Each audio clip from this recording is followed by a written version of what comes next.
الحمد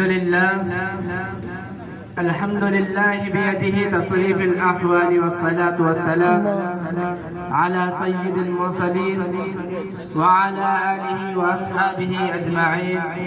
أما بعد، فقد قال الله تبارك وتعالى في القرآن المجيد والفرقان الحميد: فأعوذ بالله من الشيطان الرجيم.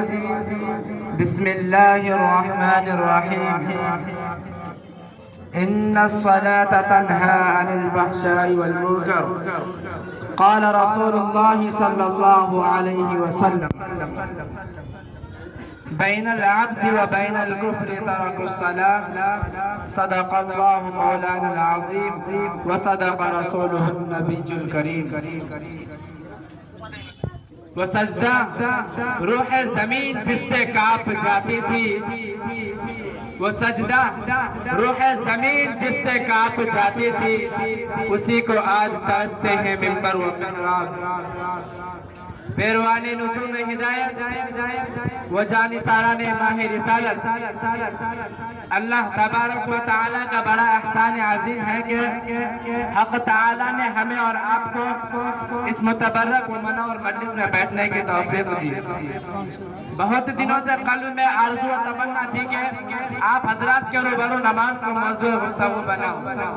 اس مقصد کو سامنے رکھ کر میں لب کشائی کی جسارت کر رہا ہوں، اور میں اپنے آپ کو بڑا ہی خوش نصیب سمجھتا ہوں کہ آپ جیسے معظم و مکرم حضرات مابین لب کشائی کا موقع ملا. اللہ تعالی ہمیں سماع سے زیادہ عمل پیرا بنائے. آمین. خالق السماوات والارض نے امت مسلمہ اور اپنے محبوب انسانیت صلی اللہ علیہ وسلم کو بے بہار نعمتوں سے نوازا اور ہمیشہ تحفظ سے سرفراز فرماتا رہا. ان نعمتوں میں سے ایک اعلیٰ و عرفہ تحفہ نماز کا تحفہ ہے.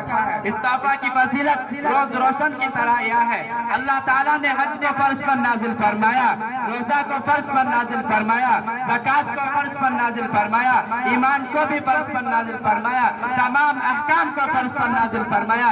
لیکن جب نماز کی باری آئی تو رب کائنات نے اپنے محبوب انسانیت صلی اللہ علیہ وسلم کو فرمایا کہ ہم آپ کو ایک قیمتی تحفہ دینے والے ہیں.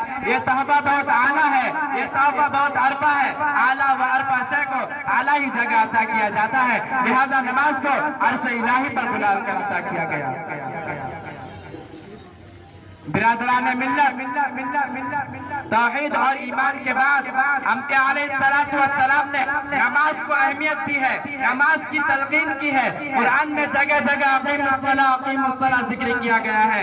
کہیں پر یہ الفاظ ذکر کیے گئے ہیں: یا ایھا الذین آمنوا استعینوا بالصبر والصلاۃ. اے مومنو، صبر اور نماز کے ذریعے مدد طلب کرو. حضور اکرم صلی اللہ علیہ وسلم نے جب صحابہ کرام رضوان اللہ تعالی علیہم اجمعین کو معراج کے تحفے کا ذکر سنایا اور نماز کی بشارت دی تو تمام صحابہ جھوم اٹھے اور کہنے لگے: سبحان اللہ، سبحان اللہ. اب تو ہمیں خدا سے مانگنے کا واسطہ اور وسیلہ مل گیا. 5 وقت کی نماز ادا کرے، 500 نمازوں کا ثواب ملے. نماز رسولوں کی محبت حاصل کرنے کا ذریعہ ہے، نماز رضا الہی حاصل کرنے کا وسیلہ ہے، نماز جنت حاصل کرنے کا ذریعہ ہے. کسی شاعر نے کہا خوب کہا ہے: دل میں ہر ایک انسان کے حسرت ہے جہاں کی، دل میں ہر ایک انسان کے حسرت ہے جہاں کی، وہ باغ جہاں سر کو جھکانے میں ملے گی. عزیزان گرامی، کوئی متقی نماز کے بغیر متقی نہیں ہو سکتا، کوئی قطب نماز کے بغیر قطب نہیں ہو سکتا، کوئی ابدال نماز کے بغیر ابدال نہیں ہو سکتا. حضور صلی اللہ علیہ وسلم نے نماز ادا کی، صحابہ کرام نے نماز کی پابندی کی، تابع تابعین نے بھی نماز کو اختیار کیا، ائمہ مجتہدین نے بھی نماز کو اختیار کیا. کوئی بتا دو کہ کسی نبی نے ترک نماز کی ہو اور نبی بن گیا ہو، کوئی قطب نماز کے بغیر قطب بن گیا ہو، کوئی ابدال نماز کے بغیر ابدال بن گیا ہو، کوئی امام نماز کے بغیر امام بن گیا ہو. آپ بتا ہی نہیں سکتے، اس لیے کہ یہ عمل محبوب عمل ہے.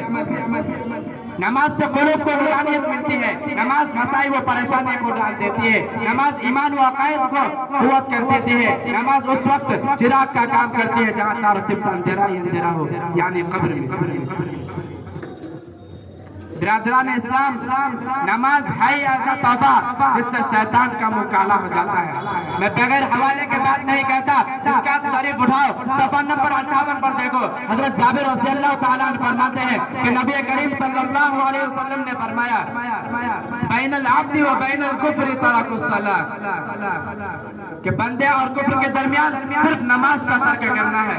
مشکوٰۃ شریف کی اسی صفحہ پر دیکھو اور ایک حدیث ہے جس کے راوی حضرت بریدہ رضی اللہ تعالیٰ نے فرماتے ہیں ما ترک الصلاۃ متعمدا ترکها فقد کفر، ہمارے اور منافقین کے درمیان مابین عہد ہے، جس نے اس کو ترک کیا وہ نماز ہے، جس نے اس کو ترک کیا گویا اس نے کفر کیا۔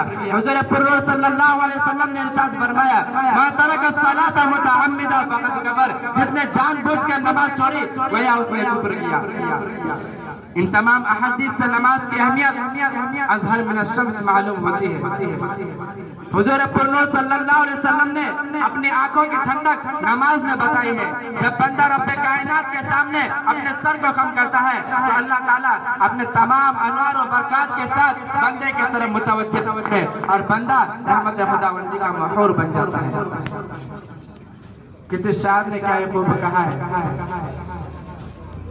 وہ ایک سجدہ جسے تو گرا سمجھتا ہے، وہ ایک سجدہ جسے تو گرا سمجھتا ہے، ہزار سجدوں سے آدمی کو دیتا ہے نجات۔ قیامت کے دن سب سے پہلے نماز کا حساب لیا جائے گا۔ اس دن کوئی کسی کا نہ ہوگا، ہر شے اپنی نفسی نفسی پکارے گی کہ روزے محشر میں شفاعتدار، کہ روزے محشر میں شفاعتدار